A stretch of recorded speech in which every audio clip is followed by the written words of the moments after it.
What's going on, guys? Welcome back to my Friday Night SmackDown audio review for October 11, 2024. I'm Graham G.S. Matthews. Hope you guys are doing well and having a great weekend so far. We finally have a main story on this show that is not just about the Bloodline. Now, the opening segment and the main event segment on the show did revolve around the Bloodline, but it finally feels like we have two separate stories on this show worth watching for. And I've enjoyed SmackDown on the whole as of late. It hasn't been as good of a show as it was at the start of the summer, 3-4 months ago. But now that they have finally, seemingly separated Cody Rhodes and Randy Orton and Kevin Owens from the Bloodline, because it was all one jumbled mess for a while there over the summer, with Cody, Orton, and Owens attempting to fend off the Bloodline. Now Roman Reigns is back. It seems like we now have two solid stories on this show. One being with the Bloodline, as we always have, Roman Reigns and Jimmy Uso now back in the fold, looking to fend off the new Bloodline, the OG Bloodline versus new Bloodline, whatever. I said Bloodline. Take a fucking drink every time I say Bloodline, you'll probably die. But the other story having to do with Cody Rhodes, Orton, and Owens, and the internal strife there with Owens getting pissed off at Cody for helping out the group that tormented him specifically, in addition to everyone else in the WWE roster for the last 4 years, and not really helping the faction, but helping the man that led that faction in Roman Reigns. So Owens has had a lot going on for a while now. He finally seemingly turned heel at Hell in the Cell, but not at the pay-per-view itself. It was after the show and off the air. And fans caught footage of Owens attacking Rhodes outside of the arena, which was a really well-done angle. I thought it was kind of overshadowed by The Rock coming back, and we have no fucking clue what's going on with The Rock right now. I saw the report that came out from Dave Meltzer, and again, take it with a grain of salt, but I saw the rumor/report that came out from him on Friday morning stating, oh, The Rock won't be around for WrestleMania. Then why the fuck would you have him appear at Bad Blood if he's not going to be back anytime soon? That's pretty stupid. But anyway, where was I even going with that? Oh, no. Rock being back, Jimmy Uso being back, kind of overshadowed the Owens angle that they shot after the show. But the way they've handled it since then, by not really addressing it, kind of making it sound like it was an internal matter, and they're going to deal with it. It wasn't a WWE sanctioned angle or whatever, and not really addressing it or showing footage or pictures on WWE TV this past week. And just the way they were talking about it or not talking about it, I thought was different, and it was a unique approach. And that continued on this show, with Owens going berserk in several segments, backstage, in the ring, which we'll get to. And we also had 2 title matches on this show. So between the 2 title matches, the Owens drama, and the latest Bloodline drama, I thought this was a thumbs-up show. I enjoyed SmackDown on the whole this week, probably more than I liked Raw, and I liked Raw on Monday too. They opened the show with Jimmy Uso coming after that fire fucking theme song. We have not heard that since probably Mania, actually. He came out on the SmackDown after Mania with Solo and Paul Heyman, and that was when they introduced Tama Tonga as the newest member of the Bloodline, ousted Jimmy Uso from the group, and we didn't see him again until Bad Blood. So I don't think we've heard that fire Jimmy Uso song since Mania, and it's so funny too because a lot of us were sick of Jimmy going into Mania. Like, the booking of Jimmy Uso was fucking abysmal.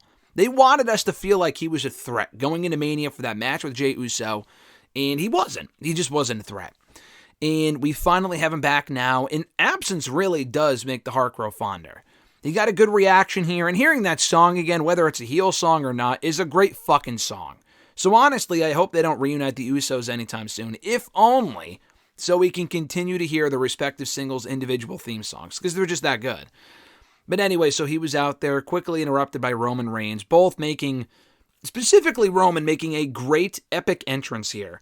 And we've seen it a few times since he came back at SummerSlam, but that just Avengers-esque theme song that he comes out to, and it's the same song he's always used since he became the Tribal Chief, but it's been the remixed version that he's been using since WrestleMania specifically. Just has that fucking aura about it. And I like this segment specifically because we got to hear from Roman and Jimmy for the first time in a long time. And it was like a regular thing that we were taking for granted by Mania 40 because we had seen it for so often, for so long, so often, for so long. And it's been a long time since we've seen them back together. So the way that they played off each other was great. Jimmy handing the microphone to Roman and vice versa. And I don't think Roman handed the microphone to Jimmy, but he did dab him up. I don't know what the fucking correct terminology is, but he did shake his hand at one point instead of giving him the mic, and Jimmy was like all giddy over that, which was funny. But they basically came to the conclusion that, one, and I was kind of wondering during the main event, where the fuck was Roman Reigns? Like, you had 4 Bloodline guys out there, including Solo Sikoa in the ring. We got Jimmy Uso and Solo Sikoa, if you couldn't already tell, in the main event of the show. Where the fuck was Roman Reigns? Jimmy said, I want to go at it alone, which I didn't really realize until later on. And he mentioned, I want to go at it alone. This is a brother versus brother sibling issue. Obviously, Roman's part of the family, but he's a cousin. So Solo is the younger brother of Jimmy and Jey Uso. This was an internal matter, so to speak, and he wanted to go at it alone. But he also did mention in this opening segment, I'm the only one of the family, Roman, that still acknowledges you. Obviously, he didn't mention Jey, but they didn't mention Jey by name, but they kind of referenced he doesn't really acknowledge you anymore. Solo Sikoa doesn't acknowledge you anymore. The wise man, Paul Heyman, isn't part of the family necessarily by blood, but he's not around right now. So the only person that acknowledges Roman is Jimmy Uso. And you can't really be a tribal chief without a tribe, which is a good point. I mean, I guess he's part of the tribe, but whatever. And they kind of left it open where you could tell where this was going by the end of the show. And what we wanted to happen did not happen on the show. Spoiler alert. That being a Jimmy Uso appearance, or rather Jey Uso. I'm going to get those two fucking mixed up all the time. Jimmy, Jey, I get confused all the time. I finally can tell them apart, and we have obviously now for a long time. But honestly, I was one of those people when they were teaming many years ago, I could not tell them apart. People used to tell me, oh yeah, Jimmy's got the chest tattoo on his left. Like, how the fuck am I going to remember that? They look so alike for so long, it was impossible for me to tell who was who. I was that guy, but obviously now we know. It's been a long time since I've got the two mixed up as far as looking at them, but the names I still get mixed up because I'm a moron. But anyway, he kind of referenced, hey, we're going to need some help against this new bloodline. And Roman Reigns pulled an old Jey Uso line and said, no yeet. And the crowd continued to yeet. And they kind of left it on a cliffhanger here going into the main event with Jimmy Uso and Solo Sikoa. So more on that later.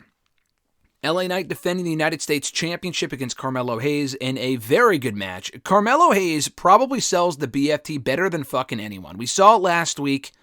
And we saw it again here, but even before he hit it on Hayes to beat him with it for the match, for the win in this match, he fucking had a great counter to that move when Knight went for the BFT and Hayes went down for it, but he put his hands up. Now, I know I've seen that with something else. Maybe it was the RKO. I don't know. I've seen that somewhere else. Maybe it may have been an AEW with Will Ospreay. I feel like Ricochet did that with Ospreay. I don't remember. I definitely have seen that somewhere, not with that move exactly, but with a similar cutter-esque move, or a headlock, face-over, DDT, whatever the fuck you call it, recently on some wrestling show, and it just always looks great. It looks really, really good. And we saw that here, and then obviously Knight ended up beating Hayes, but I thought they had a good match. When Hayes said, and I didn't see this beforehand, apparently Carmelo Hayes said either on Twitter or somewhere, that when he won, he was going to make the United States Championship look like the old John Cena spinner belt, which automatically should have told you he was not fucking winning. You're not getting that belt back. I personally do not like that belt. I much prefer the old design of the United States Championship. The one that we have now is fine. I think it's a nice looking title. I was always nostalgic towards the one they used previously for a long time, for like fucking 20 years. I love that design. But the one we have now is nice as well. But anyway, the match was good. Andrade was ringside. They try to tell the story that Andrade's presence at ringside was what kind of cost Carmelo the win. So they were arguing, and I also thought this was fucking funny too. They went back to them backstage later on. I think it was Knight. I forgot who it was. Carmelo was complaining to Nick Aldis. And they made a match official for next week. Game 7, as they're calling it. Carmelo Andrade in their unofficial best of 7 series. Winner gets LA Knight. They've both lost to Knight individually already. So I'm hoping that ends in a draw and we get that long-anticipated triple threat. I've been hoping for it for a while. I hope that's where this is going and we do get that match because I think that'd be a great match. And I'm sure they're going to give it away on SmackDown one of these weeks. I would prefer they save it for Crown Jewel, but they haven't had Knight on a pay-per-view since SummerSlam. That's probably not going to change with Crown Jewel. I hope I'm fucking wrong, but I think that's where this is going. But what I wanted to mention was after Carmelo lost to Andrade, this was great. And maybe it was just me that found this funny. Hayes was sitting there selling the loss after the match, and Andrade went up to him. And there was one point during the picture-in-picture break, which I actually caught this time. Andrade Knight stuck out his hand towards Andrade to try to shake his hand because they had that whole weird handshake thing a couple weeks ago. But after Carmelo lost, Andrade went up to Carmelo and was like, just put the fries in the bag, bro, you're washed. And it's funny because Carmelo said that to Andrade, and I fucking cackled when he said it to Andrade a couple weeks ago. Not because it's true, Andrade is far from washed. But like, I don't know, just something about that expression, just put the fries in the bag, bro, just makes me fucking laugh. So when Andrade said it to Carmelo here and the roles were reversed, I thought that was really funny. So we were supposed to get after that a WWE Tag Team Women's title match with Bianca and Jade against Jakara, Jackson, and Lash Legend from NXT. More on that in a moment. But while the Metaphor, Legend, and Jackson were making their entrance, Kevin Owens interrupted. Now again, the way they have talked about or not talked about that Owens angle, if you can call it. I mean, it was an angle, just didn't air on the show. From Hell in the... did I say Hell in the Cell earlier? I'm a fucking idiot. Why did they call it Hell in the Cell? I just realized my mistake. I called it Hell in the Cell. It was Bad Blood. We had a Hell in the Cell match on the show. I feel like I'm Vince McMahon, and hopefully not in that way, but in the sense that I was calling it the Hell in the Cell pay-per-view. You know, if Vince was still around, we would still be getting the Hell in the Cell pay-per-view. We got it for almost 15 fucking years. You know damn sure that we would still be getting that show if Vince was still around. Thank God that's not the case. What I meant to say was that Owens, whatever they did with Owens at Bad Blood, they did not mention it, and if they did, they kind of danced around it. So Owens showed up here crashing the ring, jumping in the ring, grabbing a mic, talking shit about Cody, blah, blah, blah. He said he wasn't supposed to be there, and then the mic got shut off. So he went to commentary instead, and he grabbed Corey Graves' headset, started talking shit on that about Cody Rhodes and whatever. He thinks he's the good guy. He thinks he's justified in what he did. And the not security guards, but the agents run out, the producers, the P.D. Williams and the Jason Jordans and people like that.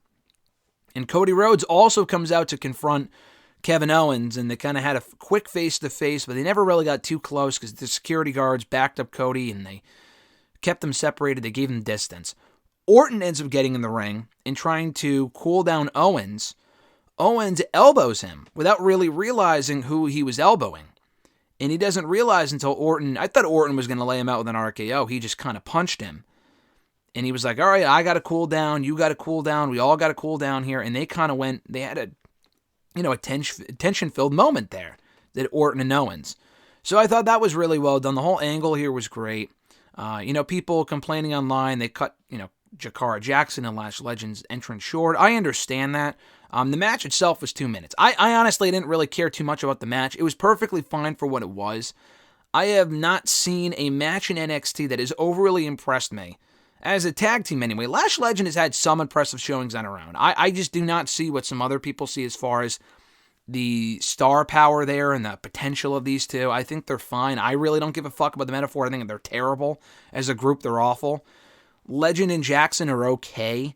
I don't know if this would have been that much better of a match with more time. They didn't really get a chance to show what they could do with that, little of time.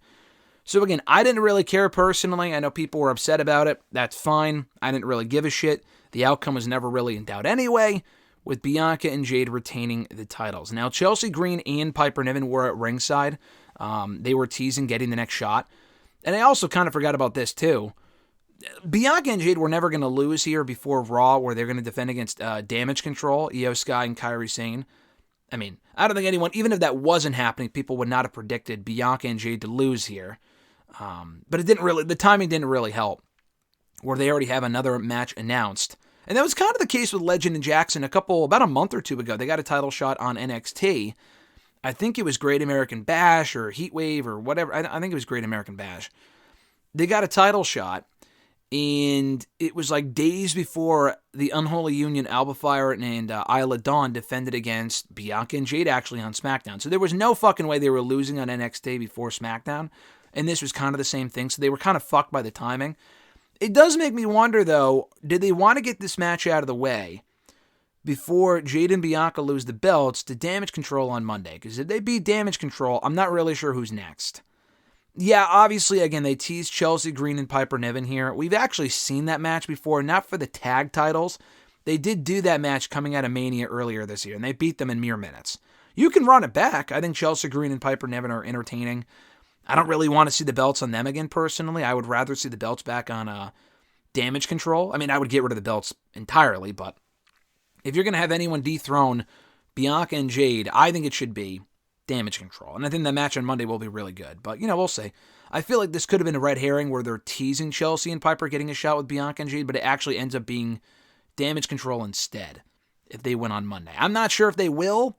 That's not my official prediction. It could go either way, but I would not complain if they did win that match because I feel like we got to move forward with Bianca and Jade thing. They can continue to team and face teams from across all three brands, and that's nice and all. But I'm ready for that split. I'm ready for one of them to go heel. It's been long enough. The tag titles are not really all that interesting. It's time to move on. Speaking of the women, we did have Nia Jax out in the ring discussing facing Liv Morgan at Crown Jewel. Naomi interrupted. She had Tiffany Stratton in the ring, and she kind of bullied Tiffany by putting her in a headlock and saying, "It's Tiffy time." And Nia plays the bully role really fucking well. She plays like getting her comeuppance well as well, but like the bully role specifically, she plays really well. Naomi came out. She wanted a match with Nia. I thought they said this was an impromptu title shot for Naomi. So when Naomi won, I'm thinking, holy fuck, Naomi just became champion. She did win this match by pinfall. I think it was Nia's first loss one-on-one. She got pinned in that tag team match with Bayley and Naomi a couple of weeks ago on SmackDown last month. But I think this was her first one-on-one loss since losing to Liv Morgan in her last match on Raw back in the spring, right before the draft, during the draft. I forgot when it was. It was earlier this year. So I thought Naomi had become champion, which I would not have complained about at all. That did not happen. Clearly they're doing this, and I don't love when champions eat non-title losses, even in tag team matches, but especially one-on-one. It was a fucking staple of the Vince McMahon era, and thankfully they've moved away from that because it's just dumb. But that being said, they probably want to tease the possibility of Nia losing the championship, perhaps, and she won't, before a Crown Jewel. I don't think she would lose it to Naomi, of all people. I honestly would not complain. I mean, I don't really care about Naomi and Liv either, but Nia and Liv one-on-one doesn't really do much for me at Crown Jewel. It's a heel versus heel match. Who gives a shit? You know what I mean? Like, there's nothing, a Crown Jewel championship on the line. Who cares? Naomi and Liv would at least be something different. I don't know if they've ever actually done that match before, so I would be down for that. Yeah, so Naomi's probably going to get a title shot in the coming weeks. They didn't say it for next week. It would probably be in 2 weeks. And then if she loses, then, or if she wins, she could face Liv Morgan at Crown Jewel, which she won't. But I thought this was a good match. They had Liv Morgan come out. Her distraction kind of cost, actually not even distraction. I think she got involved. And she attacked Nia and cost her the win. After Tiffany got laid out as well at ringside, she also had Dominic with her. She had Raquel with her. So everyone was there. And then Liv walked to the back all happy that Nia lost, only for Rhea Ripley to come out. And I think it was her birthday yesterday, too. So celebrating her birthday by working a SmackDown taping that she probably was not... she's a Raw girl. She's a Raw superstar. So why would she be on SmackDown? They're like, hey, you can't go out for your birthday. You're working SmackDown this Friday. Sorry, Rhea. So that sucks. Only for her to just run out and attack Liv. It's not like she had a match. I mean, maybe she did after the show went off the air. But yeah, I was like, really? But I thought that was well done to further that feud. She went after Raquel as well. We'll obviously see the fallout on Monday's Raw. And that was that. So I thought that was well done. There was also the announcement on the show. We saw like the Profits and DIY arguing. I think DIY might be going heel. I feel like they were teasing that a while ago. But now that we have, spoiler alert, the Motor City Machine Guns coming in next week, that's 3 great babyface tag teams, which is a great problem to have when you have heel champions. But DIY have already lost to the Bloodline multiple times. The Profits have lost to the Bloodline multiple times. What more can you really do with those teams in the title picture? I feel like we might get a DIY Profits feud with one of those teams going heel. I mean, realistically, you break Montez Ford off on his own. That is long fucking overdue. That's probably not going to happen. I feel like they might turn DIY because you already have Candice and Indy as heels. I think we haven't seen them on the show in a long fucking time. But yeah, we'll see. So they were teasing, or not even teasing, Nick Aldis told Legato, because Santos was like, oh, what about our opportunities? And he was like, well, Santos, I recall you getting a U.S. title shot a couple of months ago and you fucking lost. And then Santos said, well, what about Elektra? And I had a good laugh at that. What about Elektra Lopez's opportunities? When was the last time Elektra Lopez had a match on WWE television? And if she did, was it any good? I think she had a match with Zelina Vega earlier this year going into WrestleMania. They may have done a tag team match. Beyond that, Elektra Lopez never fucking wrestles. And you know what, honestly, no complaints. She's not exactly Bret Hart in the ring. I'm not saying, oh, she's only eye candy, but I think she does really well in the managerial role. You can put her in the ring occasionally. Obviously, it was heel sarcasm here from Santos to imply that she needs opportunities. That's just fucking stupid. But you have that. And then he was also like, oh, what about Los Garza, which is Berto, that dumb name. Just call him Humberto. And Angel Garza. That's their team name. And he's like, well, they're actually going to have an opportunity next week. And if they can win that, maybe they'll have a shot at the WWE Tag Team titles. And their opponents will be a new team. And we found out from the vignette that played right before the main event, that team will in fact be. It's the same vignette they've been running last week in Bad Blood as well. They ran it again here. And it pretty much confirmed, if you look closely, it will indeed be the Motor City Machine Guns. That was already the implication. But here they did show the initials very, very quickly, MCMG. Motor City Machine. I'm making sure I didn't fuck up. Yeah, MCMG. And hopefully they do call them the Motor City Machine Guns and not the Motor City, I don't even know, Mega Gills or something. I don't fucking know. Hopefully they do go with that name because it's a great name and they've always used that name. So who cares if it has machine guns in the name? Who gives a shit? So I cannot wait for that. And I thought at one point, because I saw on Twitter that they were scheduled for SmackDown at the Barclays Center. And I'm like, fuck. I used to go to the Barclays shows all the time. It's just too far for me at this point, and it's just the travel is ridiculous, even on a Friday. And I'm like, fuck, man, I would really want to see that live. And, I mean, honestly, they really should have just waited for the Barclays Center.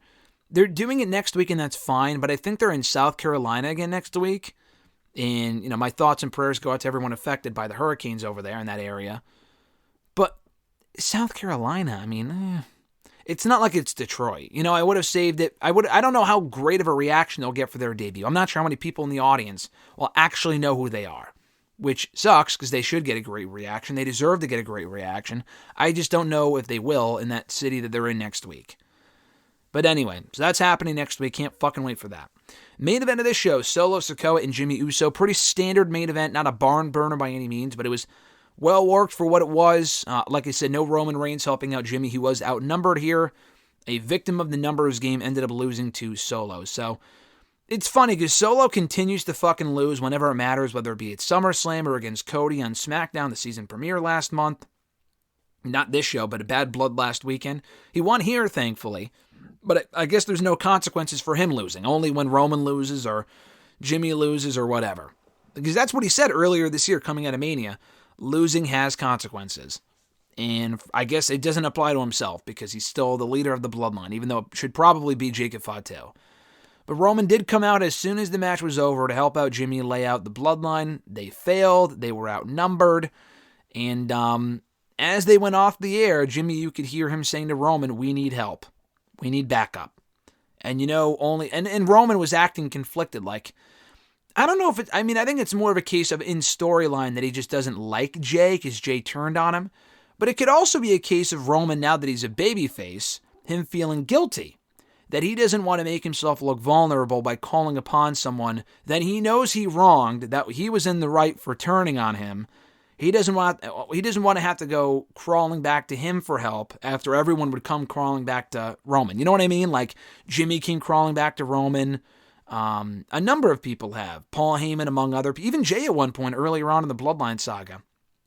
Everyone would always go crawling back to Roman. Not anymore though. I guess Jimmy did. But not Jay. Jay's on his own. He's the Intercontinental Champion. They are clearly headed in that direction of recruiting Jade for that match. I told you, I'm going to fuck up the names. I apologize. But I wasn't sure. I wasn't sure if they were going to go forward with it. It's pretty clear now they will. Now the question is, who will be the fourth member? And there's no reason to make it an unnecessary 5-on-5. I think it will be 4-on-4. I don't know if... Has it been 5-on-5 in the past? I honestly don't know, but... do not make it fucking 5-on-5 for no reason. It's Solo. The Rock is not wrestling, by the way, in War Games. So it's going to be Solo, the Tongans, and Jacob Fatu against Roman, Jimmy, probably Jay. Now, I was thinking Cody at one point. Cody would just be a fucking who gives a shit. And not who gives a shit, but no thanks. Like, we're finally moving on from Cody being involved with the Bloodline after Bad Blood. Yes, they had the interaction at the end of the show, but he's been feuding with them on and off for almost 2 years now. He needs to move on. All right? Like, he has with the Owens and Orton stuff. That is compelling. And I forgot to mention earlier that Owens was backstage with Orton. And, all right, I mean, we didn't see what led up to it. Because Nick Aldis said to Orton, like, said to Cody, I'll handle this. And Nick Aldis said to Orton, no, Randy Orton, the voice of reason. Who would have thought, you know? And then the next time we see Orton is him being getting the shit kicked out of him by Kevin Owens backstage. Or it was really in the parking lot, right outside of the arena, which was really cool. So Orton is now a victim of Owens as well. If it wasn't already apparent, Owens is officially a heel. Because why else would he do that? Attack Cody and attack Orton? I mean, the guy's officially a dick, you know? It wasn't like a heel turn that we saw on the show, but I think the way that they're doing it is still pretty cool. So anyway, that's kind of playing itself out elsewhere on the show. I think having Cody go back to the Bloodline would be fucking stupid. I think it should be Sami Zayn. He's not going to be busy. You know, he's going to be, he already lost to Gunther on Monday's Raw, failing to win the World Heavyweight Championship. At this point, just put him in the Bloodline saga. And it doesn't have to be a long-term thing. You're not moving Sami and Jade to SmackDown. They could just help out the OG Bloodline and then go back to doing their own thing on Raw. But, you know, it should probably be Sami Zayn. I don't think it's going to be Hikuleo. I don't think they call up Hikuleo in the next 6 weeks. I say call up because at one point the idea was, I thought, for him to be in NXT. And that was a month ago, I think, and I haven't really heard much. He wasn't on the NXT CW shows on the road, which if he was going to debut anywhere, you would think it would be there. He didn't, so I don't know what's going on with him. I know the Motor City Machine Guns were rumored to go to NXT, and they're going to the main roster instead. No one really knows what the fuck is going on, to be completely honest with you. So I don't know, but I do think that they are setting up for a Bloodline War Games match, and that is the way to go. There was really no mention of The Rock on this show, for those wondering. Like the big cliffhanger from the pay-per-view, oh, where's The Rock gonna factor in? There was almost no fucking follow-up to that whatsoever. It was a cool moment of the pay-per-view. I still think he's working Mania. I think it would be completely fucking stupid for him to tease a match with Cody a year out and then say, yeah, I can't do it. Well, you fucking committed to it by teasing the match and basically telling people that you're doing the match at Mania, which is also way too long. They should have done it at SummerSlam or do it at the Rumble, which they still could. I don't think they will. I mean, that's like them teasing the Cena match. I mean, they actually announced that one a year out.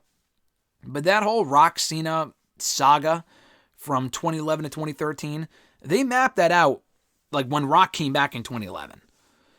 That's like Rock saying, yeah, I'll beat Cena, but, you know, I'll do the rematch next year until I get a project that I'm more interested in. You know, then actually I can't make it. You know, like maybe we can wait until Mania 30. Like, no, like you fucking committed to doing the rematch on that show. You're doing it. Like you said you would do it. And this is the same motherfucker that said a year ago, oh, I control my schedule. So it's not, I sound like Jacob Fatu. I love you Solo. When Rock was like, oh, I control my schedule so I can, you know, it's not really a problem of a schedule thing. Then, motherfucker, then don't go do these movies. And I'm not really going to go too much more into it until we know by Mania if he will be there or not. That's just the rumor from the Wrestling Observer newsletter. And again, take that with a massive grain of salt. The whole fucking salt shaker. I mean, it's Dave Meltzer, so you don't really know what you're going to get. I still think he will be there despite what we saw on Friday morning in those reports. But if he's not, then we can complain about it come Mania time. For now, though, we're talking SmackDown. I thought this was a good show. I enjoyed it for what it was. I say that every week, but honestly, I'm really digging these shows. I think Raw and SmackDown have found a rhythm that works, and these shows are not perfect. Raw especially, I feel like with such a big roster, they kind of have to figure out how to navigate the 2-hour era right now. That first show had its fair share of, bumps in the road, so to speak, that they kind of have to work through going forward for the remainder of 2024. But I think SmackDown, now that we have two main stories, to kind of go back to what I said at the start of this review, that we can really sink our teeth into, I think that's great. And I'm excited to see where it goes. And I like the United States Championship picture right now. They're featuring Bianca and Jade pretty consistently. The Nia Tiffany thing is playing itself out. The Bloodline drama is going to be fun to follow. That Jey Uso pop when he comes out, woo, baby, that's going to be amazing. I don't know when that's going to happen. Probably in 3-4 weeks, but when it does, it's going to be fucking awesome. Maybe not even until the SmackDown after Crown Jewel. Pretty decent chance they wait until then, but we'll see. Because Survivor Series is not in the beginning of November. Crown Jewel is. Survivor Series is on November 30th. I thought they might do Roman and Solo at Crown Jewel, and they still could, as long as it's not a WrestleMania. No fucking thanks. But yeah, I don't know. I guess time will tell as far as when they're going to deliver on that. That has me engaged. And a lot of the other stories on the show kind of have me invested right now, which is cool. I mean, I'm enjoying watching SmackDown on Friday nights, and I enjoy watching Raw on Monday nights right now as well. Might not always be the case, but this week it was. Thank you guys for checking out my review of Friday Night SmackDown for October 12th, or rather 11th. Today's the 12th as I'm recording right now. 2024. Be sure to like the video, drop a comment, share the video, and subscribe to the channel for more daily content. Check out our all-new WrestleRant store on Pro Wrestling Tees, ProWrestlingTees.com/WrestleRant. Buy the all-new shirt, support the show, and support the brand, support the channel. All that stuff is greatly appreciated. One last thing here. I am batting around the idea, and I know I say shit sometimes, and it doesn't come to fruition immediately just because I'm so fucking busy and there's a lot of shit going on. But I am batting around the idea of doing these SmackDown audio reviews live here on the channel. And I don't do live streams often. It's been a few years. I think I did one last year for hashtag 500. I typically do it for hashtag. We did a bunch of them in 2020, but that's just, COVID was the thing, so we were kind of experimenting with shit. But it might be something I bring back. It wouldn't be after SmackDown. I never really watch SmackDown live. That's just kind of a commitment I really don't want to do, to be honest with you. But, I could probably do it on Saturday mornings, like a Saturday SmackDown review. I think would be fun here on the channel, so I don't know if it would be imminent. I don't know if it would be in early 2025. I'm still not completely sure yet, but it is something I'm considering and may want to do. So keep an eye out, keep an ear out for that here on the channel. If you guys would want like a SmackDown audio review here on the channel that you can, send in comments with, and we can chat. You can watch live as I record this. That would be cool. So be sure to like I said, support the channel. All that stuff is greatly appreciated. Have a great weekend, folks. I'm Graham G.S. Matthews, and I'll catch your ass down the road.